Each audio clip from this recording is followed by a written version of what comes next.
सौराष्ट्र देशामध्ये सोमनाथ नावाने कसं झालं हे ज्योतिर्लिंग? दक्षाला 60 मुली होत्या. दक्षाच्या 27 मुलींचं लग्न चंद्राबरोबर झालं. अत्रि आणि अनुसूयेचा पुत्र चंद्र, चंद्राबरोबर 27 मुलींनी लग्न केलं दक्षाच्या. आणि 27 मुलींपैकी एकाच पत्नीवर चंद्राने अधिक प्रेम केलं, जिचं नाव होतं रोहिणी. बाकीच्या 26 जणींनी बापाला सांगितलं की आमचे पती आमच्यावर प्रेम करत नाही, फक्त रोहिणीवर प्रेम करतात. दक्षाने पुन्हा पुन्हा चंद्राला समजावलं, तरीही चंद्राने ऐकलं नाही. तेव्हा दक्षाने चंद्राला शाप दिला, तुला क्षय रोग होईल. तुला तुझ्या सौंदर्यावर फार अभिमान आहे ना, तुला क्षय रोग होईल आणि तू हळूहळू समाप्त होशील. म्हणून चंद्रदेव भयभीत झाले आणि चंद्रदेवाने भगवान महादेवाची आराधना केली.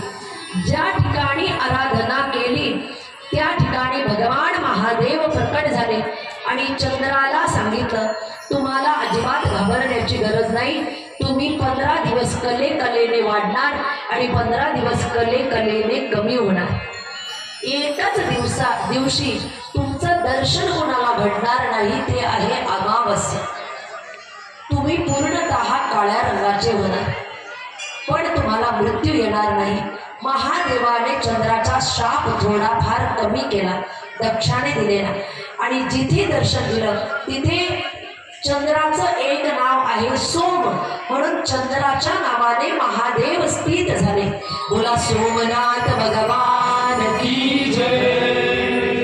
पुढे वर्णन आलेलं आहे की आंध्र कृष्णा नदीच्या तटावर श्रीशैल नावाच्या पर्वतावर भगवान महादेव आणि पार्वती मल्लिकार्जुनाच्या रूपाने स्थित झालेले आहेत. आपण कथा ऐकली की पहिल्यांदा लग्न होण्यासाठी पृथ्वीची प्रदक्षिणा केली कार्तिकेयाने, पण लग्न झालं आधी गणपतीचं, म्हणून कार्तिकेय नाराज झाले. नाराज झालेले कार्तिकेय क्रौंच पर्वतावर जाऊन बसले आणि आपल्या मुलाची नाराजी दूर करण्यासाठी भगवान महादेव आणि देवी पार्वतीने मल्लिकार्जुनाच्या रूपाने रूप धारण केलं आणि आपल्या मुलाला भेटण्यासाठी गेले आणि त्याच ठिकाणी शिवलिंगाच्या रूपाने स्थित झाले. आणि त्याच ठिकाणी भक्तांना आजही दर्शन देण्यासाठी भगवान महादेव विराजमान आहे, म्हणून नाव पडलं मल्लिकार्जुन.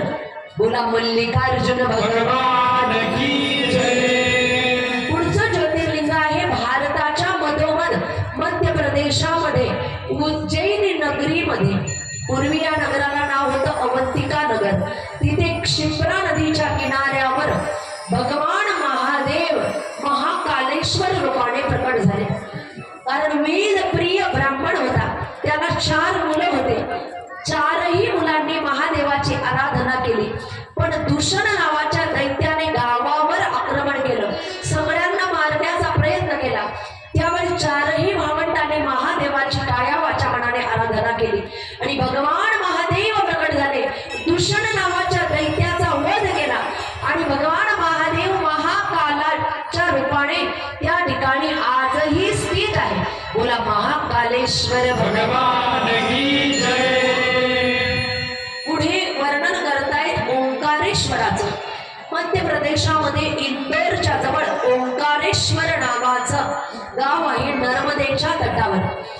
आणि नर्मदा नदी त्या ठिकाणी ओमच्या आकाराने वाहते. नाव पडलेलं आहे ओंकारेश्वर. या ठिकाणी मार्कंडेय ऋषीने भगवान महादेवाची आराधना केली आणि त्याचा परिणाम भगवान महादेव मार्कंडेय ऋषींना दर्शन देण्यासाठी प्रकट झाले. आणि 2 ठिकाणी लिंग आहे. एक लिंग आहे नदीच्या मध्ये, जो पृथ्वीचा थोडासा भाग आहे, पर्वताचा भाग आहे तिथे. आणि एक शिवलिंग आहे नदीच्या दुसऱ्या तीरावर. 2ही शिवलिंग आहे, ओंकारेश्वर आणि ममलेश्वर. भगवान महादेव त्या ठिकाणी ओंकारेश्वर आणि ममलेश्वराच्या रूपाने आजही शिवलिंगाच्या रूपाने स्थित आहे. बोला ओंकारेश्वर भगवान की जय. त्याच्यानंतर उत्तराखंडामध्ये केदार नावाच्या पर्वतावर बद्रीनाथच्या जवळ भगवान महादेव स्थित आहेत. नर आणि नारायणाने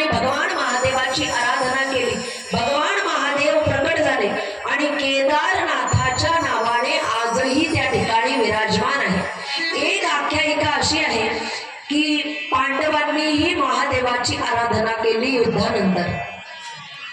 त्यावेळेस पांडवांना महादेव दर्शन द्यायला तयार नव्हते, कारण पांडवांनी स्वतःच्या भावांचा वध केला होता, म्हणजे कौरवांचा वध केला, चुलत भावांचा. त्याच्यामुळे महादेव नाराज होते.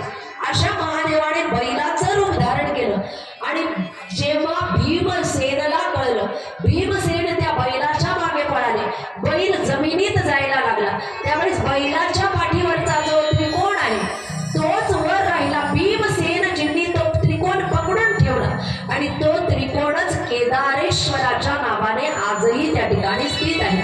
अशी ही एक आख्यायिका आहे.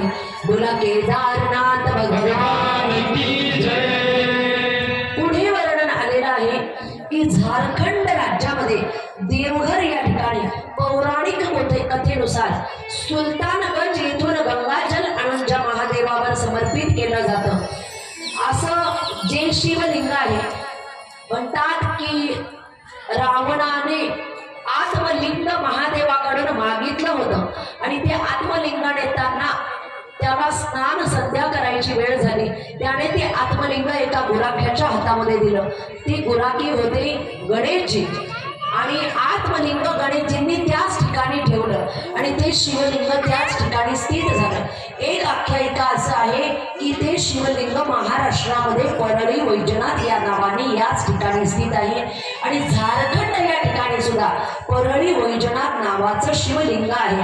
बोला परळी वैजनाथ भगवान की जय. भगवान महादेव ते वैजनाथ नावाने स्थित झालेले आहेत. पुढे वर्णन आलेलं आहे, सह्याद्री पर्वतावर भगवान महादेव प्रकट झाले.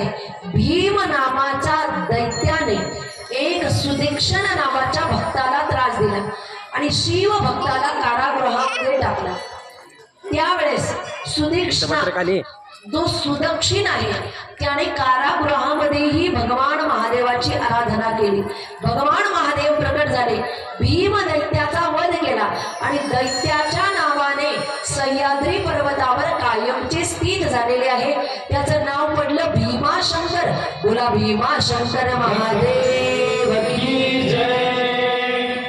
आपण कथेमध्ये ऐकलेलं आहे, देवी पार्वतीसाठी भगवान महादेवाने शिवलोकच पृथ्वीवर आणला आणि भगवान महादेव शिवलोकामध्ये विश्वनाथ नावाने कायमचे विराजमान आहे.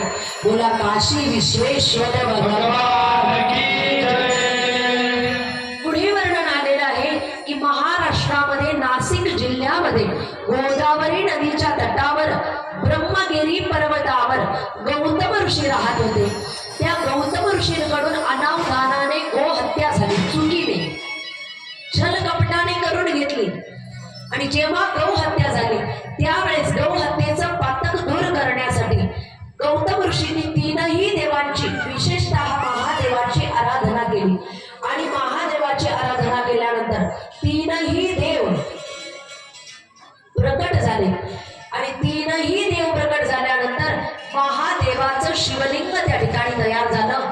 ते शिवलिंग आहे त्र्यंबकेश्वर. ज्या शिवलिंगामध्ये तीन लिंग आहेत छोटे छोटे, म्हणजे ब्रह्मा, विष्णू आणि महेश तीनही देवता त्या ठिकाणी विराजमान आहेत. त्याचं नाव पडलेलं आहे त्र्यंबकेश्वर. बोला त्र्यंबकेश्वर भगवान की जय. पुढे वर्णन आलेलं आहे, तामिळनाडू राज्यामध्ये रामनाडू नावाच्या जिल्ह्यामध्ये 4 धामपैकी एक धाम आहे. रामप्रभू सीता देवींना प्राप्त करण्यासाठी जेव्हा लंकेकडे निघाले त्यावेळेस रामप्रभूंनी स्वतःच्या हाताने ज्या शिवलिंगाची स्थापना केली ते शिवलिंग आहे रामेश्वर. बोला रामेश्वर भगवान की जय. पुढे वर्णन आलेलं आहे की देवगिरी नावाच्या पर्वतावर भरद्वाज कुलातले एक सुधर्मा नावाचे ब्राह्मण राहत होते, ऋषी राहत होते. त्यांच्या पत्नीचं नाव, त्यांना एक पत्नी होती पण त्यांना स्वतःच्या पत्नीपासून संतान प्राप्ती झाली नाही, म्हणून त्यांच्या पत्नीने सांगितलं की माझ्या लहान बहिणी बरोबर लग्न करा. मग त्या ब्राह्मणाने भुष्मा बरोबर लग्न केलं. पहिल्या पत्नीची लहान बहीण भुष्मा बरोबर लग्न केलं. ती शिवभक्त होती, तिला मुलगा झाला. तिच्या मुलाची स्तुती आणि ते मोठ्या बहिणीला सहन झालं नाही, म्हणून मोठ्या बहिणीने भीष्माच्या मुलाला मारण्याचा प्रयत्न केला. आणि जेव्हा तो मुलगा मरण पावला तेव्हा आपल्या मुलाला जिवंत करण्यासाठी भीष्माने महादेवाची आराधना केली आणि भगवान महादेव त्या ठिकाणी प्रकट झाले.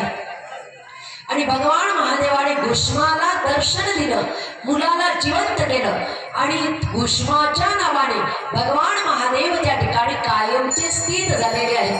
बोला भीष्मेश्वर भगवान की जय.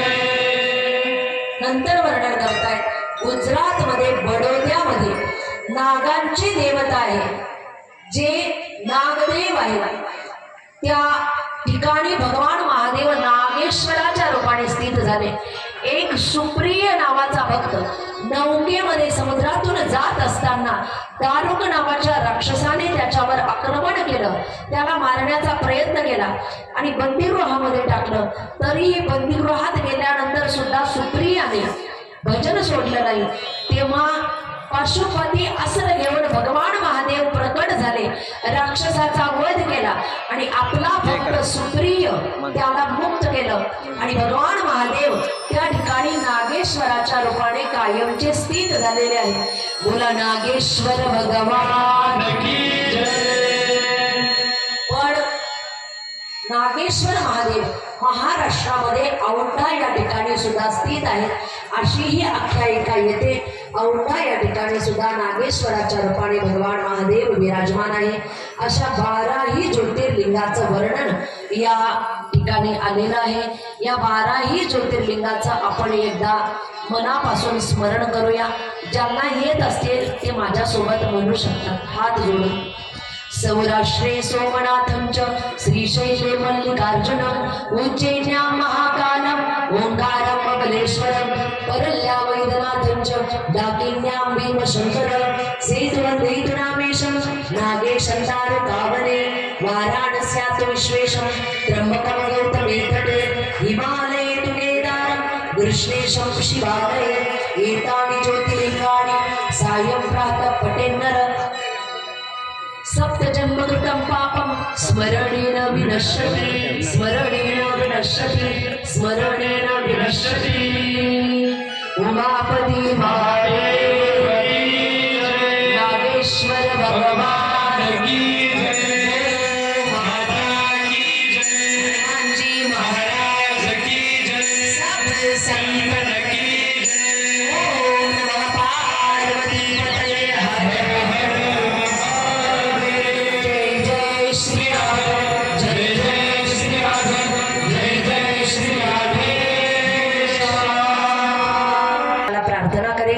की याही पुढे अशाच पद्धतीने या ठिकाणी हा कार्यक्रम चालत राहिला पाहिजे.